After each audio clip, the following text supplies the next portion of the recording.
kayak vlog greget banget. Aisyah dari Teknik Geofisika ITS akan memandu jalannya web seminar pada siang hari ini selama beberapa jam ke depan.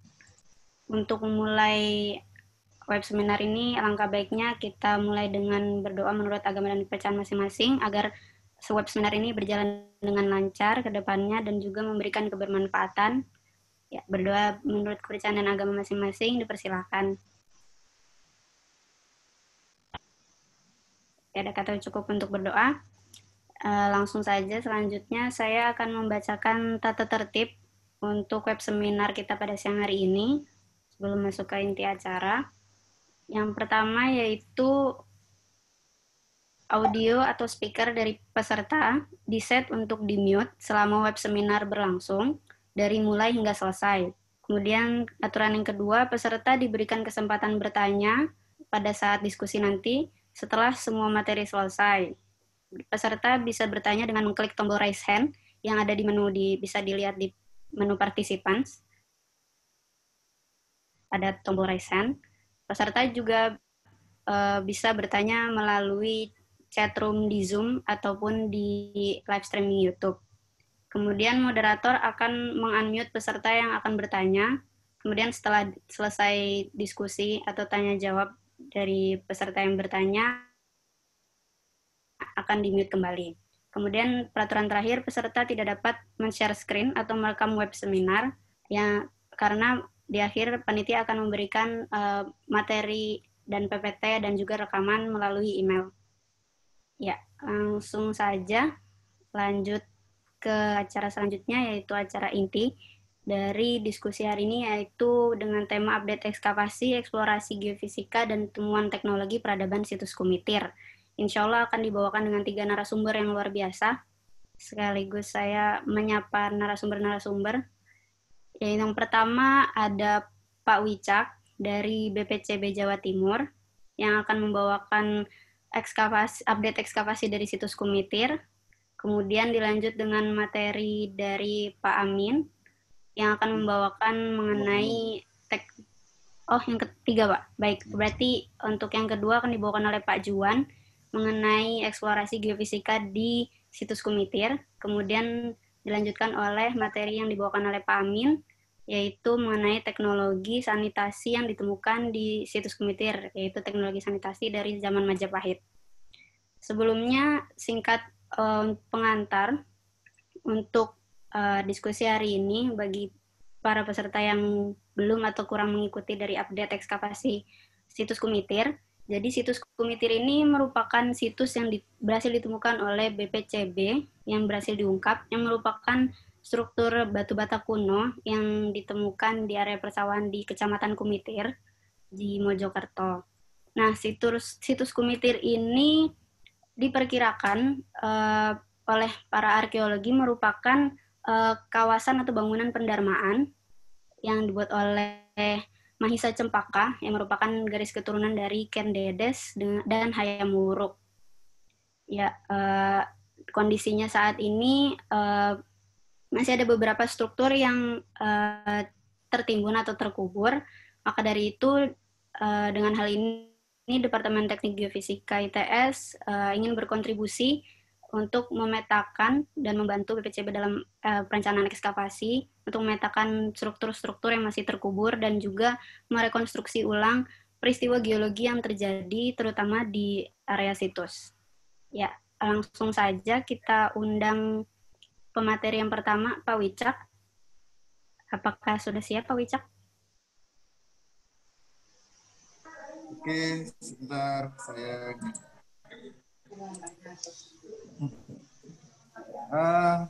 Terima kasih, saudara moderator. Jadi saya ke bagian progress report ya. Kalau untuk pengantar situs Kumitir sendiri memang berada di Desa Kumitir, Kecamatan Jatirejo, Kabupaten Mojokerto, Provinsi Jawa Timur. Penemuan awal situs Kumitir dan ekskavasinya dilakukan pada tahun 2019. Dari hasil ekskavasi, memang kita menemukan dinding talut sepanjang 187 meter yang melintang utara selatan begitu. Kemudian membentuk sudut di sudut timur laut. Nah, dari sana kemudian kita memiliki dugaan bahwa struktur bata talut ini mempunyai sebaran yang lebih luas lagi, dan kita mencoba semenjak tahun Oktober 2019 kita secara intensif melakukan survei lapangan untuk mencari beberapa penampakan di permukaan dari situs Kumitir. Kemudian kalau kaitannya dengan sejarah, memang kita bergerak dari hipotesis bahwa apakah Kumitir ini merupakan kumeper, begitu yang disebutkan dalam naskah Negara Ketagama dan Pararaton sebagai tempat pendarmaan.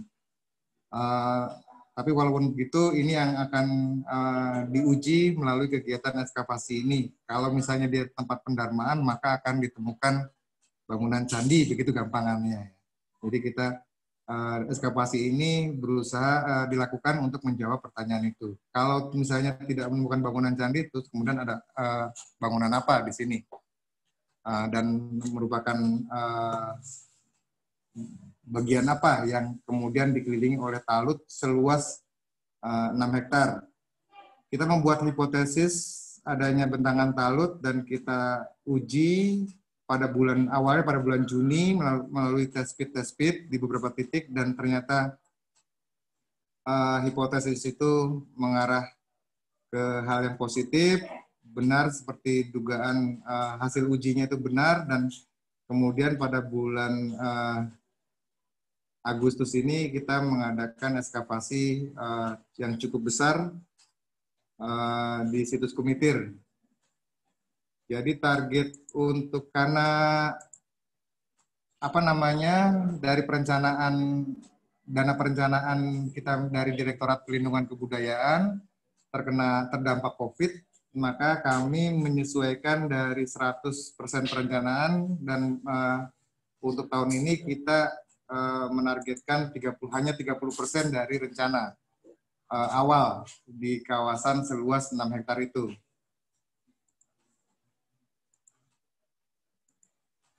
Mohon izin share screen.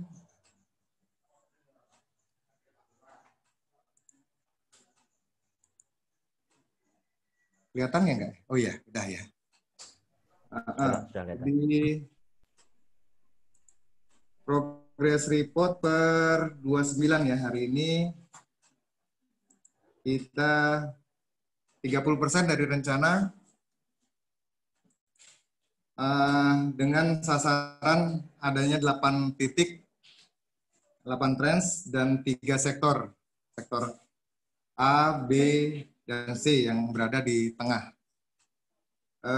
Kemudian target dari ekskavasi ini adalah menampakkan talut sisi timur, utara, dan barat.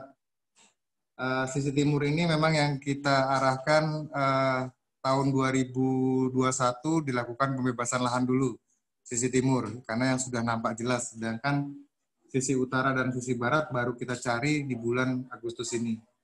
Kemudian target yang berikutnya menampakkan area inti candi di area barat makam. Ini dari hipotesis ya, bahwa ada candinya sebagai tempat pendarmaan. Tapi tidak harus ketemu candi, mungkin ketemu yang lain begitu ya.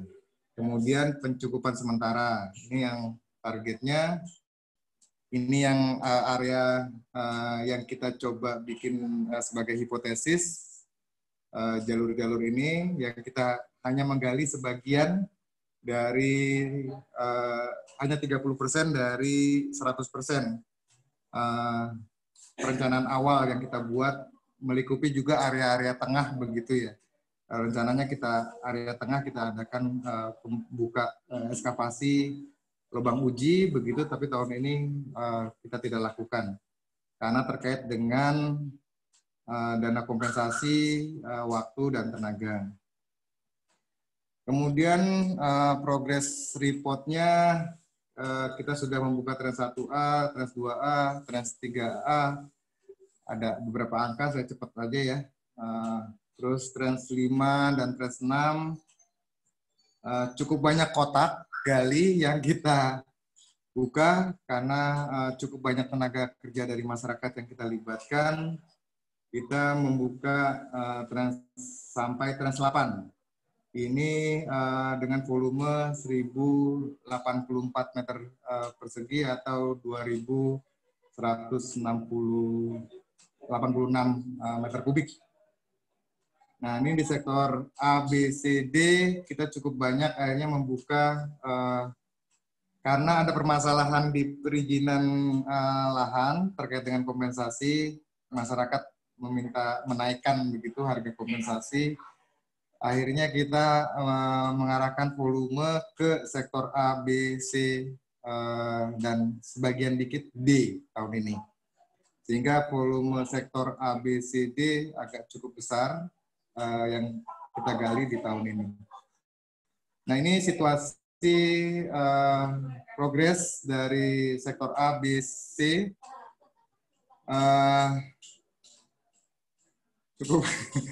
Cukup luas dan cukup membingungkan, dan permasalahan utama di sini di awal ketika kita membuka sektor A, B, dan C adanya struktur-struktur bata dengan kombinasi border-border di dalam kotak gali ya.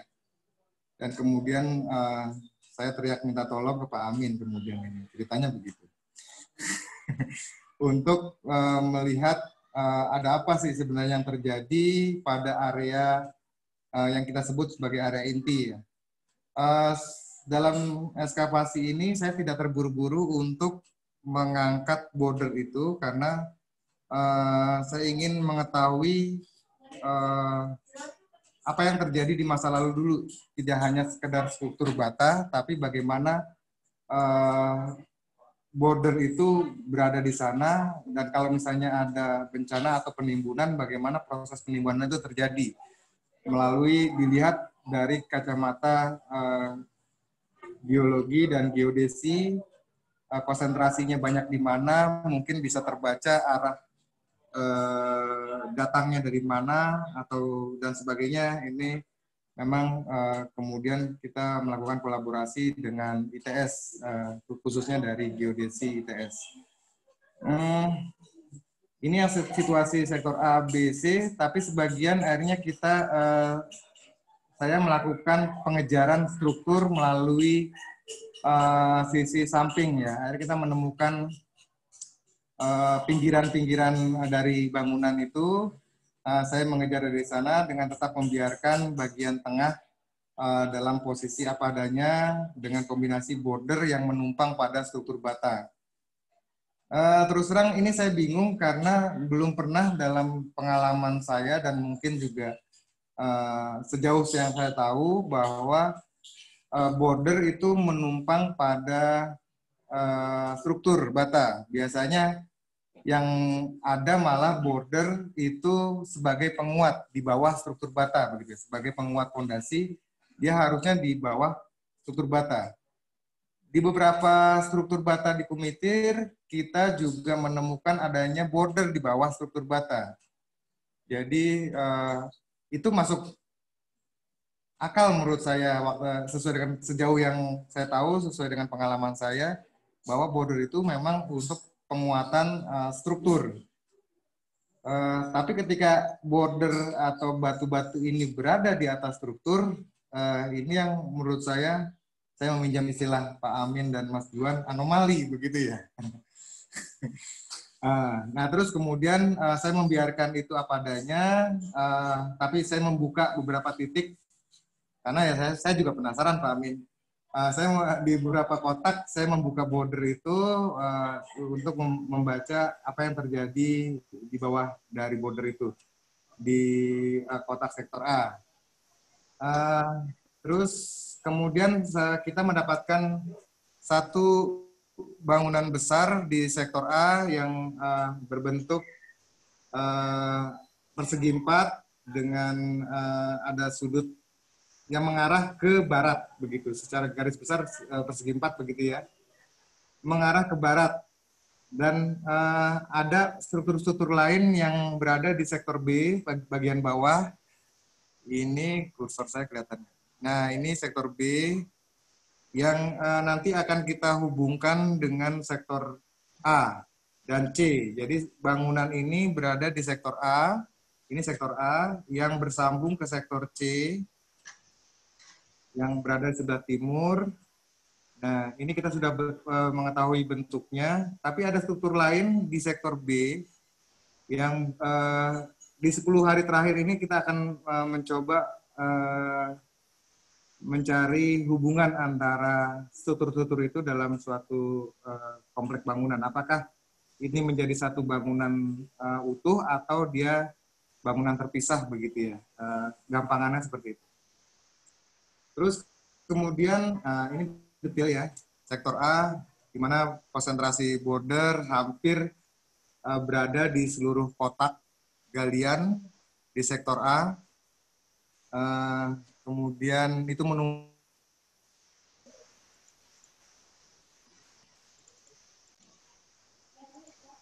Sorry, mungkin tidak usah pakai anu.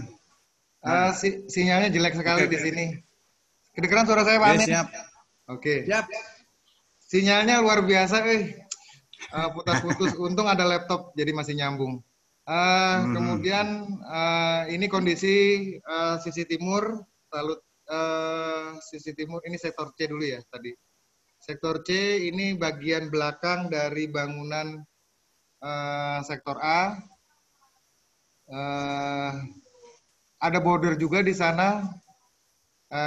Sedang dikerjakan secara hati-hati supaya border itu tetap berada di posisinya yang kemudian dihubungkan dengan struktur bata. Ini bagian belakang, terus kemudian ini sisi talut, sisi timur yang sudah kita selesai kerjakan, mengupas 187 meter persegi menampakkan. Dan tahun ini kita akan melakukan penataan lingkungan supaya air tidak menggenang dan saat musim hujan air bisa diarahkan. Kita akan bekerjasama dengan Koramil dan Pemkab Kabupaten Mojokerto untuk menata ini. Semoga juga talut sisi timur juga bisa digunakan, dimanfaatkan sebagai wisata awalan dari situs Kumitir. Kemudian ini kondisi sisi utara di Trans 5 kita bermasalah dengan dengan lahan sehingga tidak bisa diteruskan penggalian, akan kita uruk. Trans 6 yang di sebelah kiri itu kondisinya sudah hancur, strukturnya sudah hancur. Yang ini pemilik lahan nggak boleh kita meneruskan penggalian, sehingga kita stop sampai di situ dan akan kita uruk lagi. Setelah kita rekam akan kita uruk. Yang ini kondisinya sudah hancur, kemudian sekarang kita sudah uruk.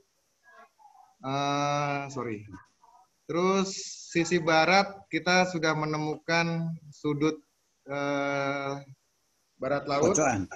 Ya, barat laut yang dari mainfill itu atau lapisan perkerasan itu 2 meter ya, 2 meter 30 cm dari perkerasan, cukup tinggi dan posisinya lebih rendah dari talut timur, talut barat ini, sehingga yang kita muncul dugaan dia memiliki elevasi yang berbeda antara barat dan timur, di mana barat lebih rendah dan timur lebih tinggi. Kemudian yang Trans 7 sisi tengah kita menemukan talut juga, tapi dia sudah mengalami kerusakan dan beberapa jadi kerusakannya disebabkan oleh penggalian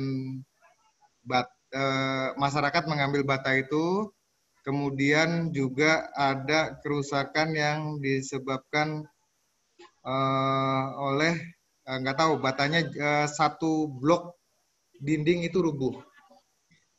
Nah, kita mendapati adanya stratigrafi pasir dan krakal di sisi barat di sisi timur dari talut tengah ini yang menyambung terus ke selatan, dan talut ini kita tahu bahwa, di sini kita tahu bahwa sisi barat itu tidak berfungsi sebagai talut, tapi ada tembok juga di situ yang ditampilkan karena ada sisi halus.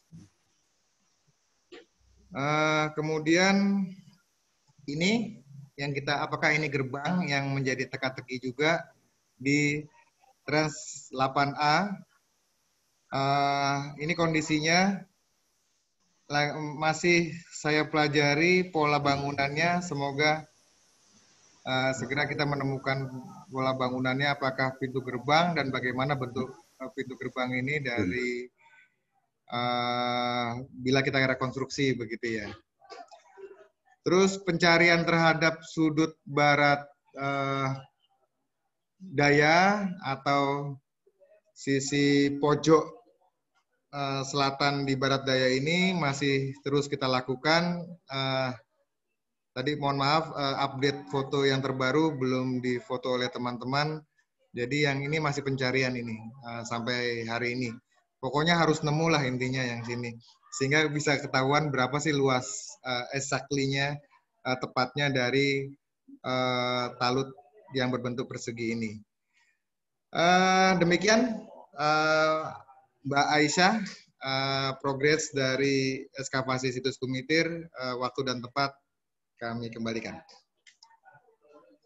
Ya, terima kasih banyak Pak Wicak atas pemaparan update ekskavasinya. Untuk pertanyaannya nanti di akhir sesi.